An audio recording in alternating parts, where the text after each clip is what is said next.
फिर से चाइना ने दुनिया की नब्ज पकड़ ली है, इस बार भी अपने सबसे ताकतवर हथियार से, यानी रेयर अर्थ एलिमेंट्स पर। कुछ महीने पहले आपने देखा ही होगा कि चाइना ने इनकी एक्सपोर्ट पर सख्ती बढ़ा दी थी, जिसकी वजह से पूरी दुनिया में हलचल मच गई थी। थोड़ी राहत के बाद अब बीजिंग ने एक बार फिर शिकंजा कस दिया है। नई रिपोर्ट के मुताबिक China tightens rare earth export curbs targeting military and chip applications, यानी इस बार निशाना साफ है, मिलिट्री और सेमीकंडक्टर सेक्टर। और जाहिर सी बात है, इसका असर भारत समेत दुनिया के हर देश पर पड़ने वाला है। इसी वजह से भारत सरकार ने भी तुरंत कदम उठाते हुए एक नई स्कीम का ऐलान किया है। चलिए पूरा मामला समझते हैं जरा विस्तार से। तो सबसे पहले बात करते हैं कि हुआ क्या है। चाइना ने ऐलान किया है कि वो अब रेयर अर्थ मटेरियल्स और उनसे जुड़ी टेक्नोलॉजी के एक्सपोर्ट पर और कड़ा कंट्रोल लगाने जा रहा है। आज की तारीख में अगर आप ग्लोबल मार्केट देखो तो लगभग 70 से 80% रेयर अर्थ पर चाइना का एक छत्र राज है। मतलब बाकी दुनिया इसके बिना चल ही नहीं सकती। और यही वजह है कि जब जब वो कोई नई पॉलिसी लाता है, पूरी सप्लाई चेन हिल जाती है, खासकर डिफेंस, सेमीकंडक्टर और ग्रीन एनर्जी सेक्टर में। अब जरा समझिए कि ये रेयर अर्थ आखिर इतने जरूरी क्यों हैं। ये एलिमेंट्स हाई परफॉर्मेंस मैग्नेट्स बनाने में काम आते हैं, जो लगते हैं fighter jets, missiles, electric vehicles और विंड टर्बाइन्स में। यही नहीं, सेमीकंडक्टर इंडस्ट्री में इस्तेमाल होने वाले पॉलिशिंग पाउडर और स्पेशलिटी अलॉयज भी इन्हीं से बनते हैं। और अगर क्लीन एनर्जी सेक्टर देखें, बैटरीज, सोलर टर्बाइन्स या हाइड्रोजन टेक्नोलॉजी, हर जगह इनका रोल है। माइनिंग के मामले में चाइना की हिस्सेदारी 60 से 70% है, लेकिन असली ताकत उसके पास है प्रोसेसिंग में, जहां उसका 85% ग्लोबल कंट्रोल है। यानी जैसे क्रूड ऑयल को रिफाइन किए बिना यूज नहीं कर सकते, वैसे ही बिना प्रोसेस किए रेयर अर्थ बेकार है, और वो प्रोसेसिंग ज्यादातर चाइना में ही होती है। अब देखते हैं कि बीजिंग ने कौन कौन से नए नियम लागू किए हैं। सबसे पहला, लाइसेंसिंग रिक्वायरमेंट। अब कोई भी चाइनीज कंपनी अगर रेयर अर्थ मटेरियल्स एक्सपोर्ट करना चाहती है तो उसे सरकार से लाइसेंस लेना पड़ेगा। पहले ऐसा अनिवार्य नहीं था, अब ये रूल हर चीज पर लागू है, चाहे वो रॉ ऑरे हो, refined product, processing technology, magnet components या रिसाइकलिंग इक्विपमेंट। दूसरा बड़ा कदम है डिफेंस रिलेटेड एक्सपोर्ट्स पर पूरी पाबंदी। चाइना ने साफ कहा है कि अगर किसी देश में उसके मटेरियल्स का इस्तेमाल डिफेंस सेक्टर में होना है तो वो एक्सपोर्ट ही नहीं करेगा। उदाहरण के तौर पर, अगर भारत की कोई कंपनी जैसे हाल या भेल मिसाइल्स या जेट पार्ट्स के लिए रेयर अर्थ मंगा रही थी, तो अब वो संभव नहीं होगा। मतलब भारत की डिफेंस इंडस्ट्री को बड़ा झटका लग सकता है। तीसरा, सेमीकंडक्टर एक्सपोर्ट्स पर केस बाय केस अप्रूवल। यानी अगर कोई देश चिप मैन्युफैक्चरिंग के लिए रेयर अर्थ लेना चाहता है तो अब हर केस पर अलग से अप्रूवल लेना होगा। चौथा, फॉरेन कोलैबोरेशन पर रोक। कोई भी चाइनीज कंपनी बिना सरकार की इजाजत के किसी विदेशी कंपनी के साथ मिलकर रेयर अर्थ से जुड़ा रिसर्च या ट्रेड नहीं कर पाएगी। और पांचवा, ट्रेस कंटेंट रूल। अब अगर किसी भी प्रोडक्ट में थोड़ा भी हिस्सा चाइनीज रेयर अर्थ का पाया गया तो वो भी एक्सपोर्ट स्क्रूटनी में आएगा। यानी अप्रत्यक्ष तौर पर भी चाइना उस पर रोक लगा सकता है। इन सारे नियमों को लेकर चीन ने अपने एक्सपोर्ट कंट्रोल लॉ में इस साल अप्रैल 2025 में संशोधन किए थे, लेकिन अक्टूबर में इसे और सख्त बनाते हुए लागू कर दिया गया।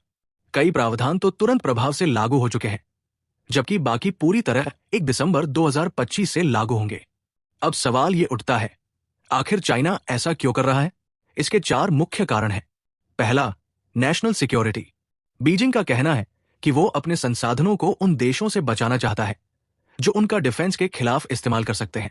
दूसरा, strategic leverage. China rare earth को अब डिप्लोमैटिक हथियार की तरह इस्तेमाल कर रहा है। यानी जो देश उसके हित में काम करेगा उसे सप्लाई मिलेगी, वरना रोक। तीसरा, इंडस्ट्रियल प्रोटेक्शन। चीन चाहता है कि मिडस्ट्रीम और डाउनस्ट्रीम सेक्टर्स जैसे प्रोसेसिंग, मैग्नेट्स और रिसाइकलिंग में उसकी लीडरशिप बरकरार रहे। और चौथा, वेस्टर्न पावर्स को जवाब। अमेरिका और उसके सहयोगियों ने जब से चाइना को एडवांस चिप्स और टेक्नोलॉजी देने पर प्रतिबंध लगाया है, ये कदम बीजिंग की एक तरह की काउंटर मूव है। अब जरा असर की बात करते हैं। इस फैसले के बाद तुरंत ही रेयर अर्थ मिनरल्स के दाम आसमान छूने लगे, क्योंकि सप्लाई घट गई। नॉन चाइनीज कंपनियों को इससे फायदा जरूर होगा, खासकर ऑस्ट्रेलिया और अफ्रीका में काम करने वाली फर्म्स को। लेकिन ग्लोबल सप्लाई चेन में भारी डिसरप्शन आने वाला है, क्योंकि जो इंडस्ट्रीज चाइना से प्रोसेस्ड मैग्नेट्स और अलॉय मंगाती थी, अब उन्हें वैकल्पिक सप्लायर ढूंढने होंगे। भारत के लिए यह स्थिति और संवेदनशील है, क्योंकि हम भी सेमीकंडक्टर और क्लीन एनर्जी इंडस्ट्री को बूस्ट करने की दिशा में आगे बढ़ रहे हैं। अभी हाल ही में भारत का पहला विक्रम चिप तैयार हुआ, लेकिन अगर रेयर अर्थ की सप्लाई प्रभावित होती है तो हमारी चिप फैब्रिकेशन प्लांट्स पर असर पड़ेगा और ग्रीन एनर्जी सेक्टर में भी कॉस्ट बढ़ सकती है, जिससे इलेक्ट्रिक व्हीकल्स या टरबाइन प्रोजेक्ट्स महंगे हो जाएंगे। कंट्री स्पेसिफिक इफेक्ट देखें तो अमेरिका और उसके सहयोगियों पर सीधा असर पड़ेगा। वहां अब कंपनियां ऑस्ट्रेलिया, कनाडा या अफ्रीका के साथ पार्टनरशिप बढ़ाने की कोशिश करेंगी। दिलचस्प बात यह है कि हाल ही में पाकिस्तान से अमेरिका को रेयर अर्थ का पहला शिपमेंट गया है, यानी वॉशिंगटन भी नए स्रोत तलाश रहा है।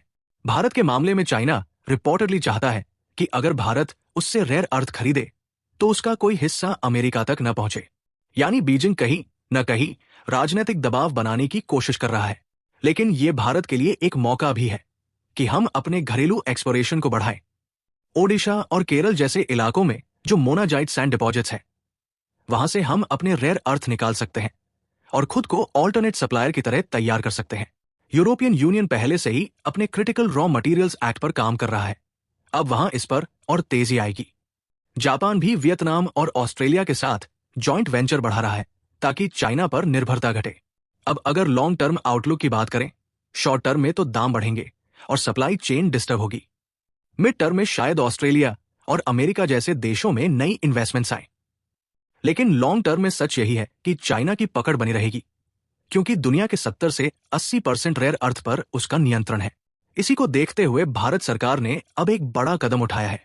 भारत ने 7,300 रुपए करोड़ की इंसेंटिव स्कीम लॉन्च की है, scheme to promote sintered rare earth permanent magnet manufacturing in India.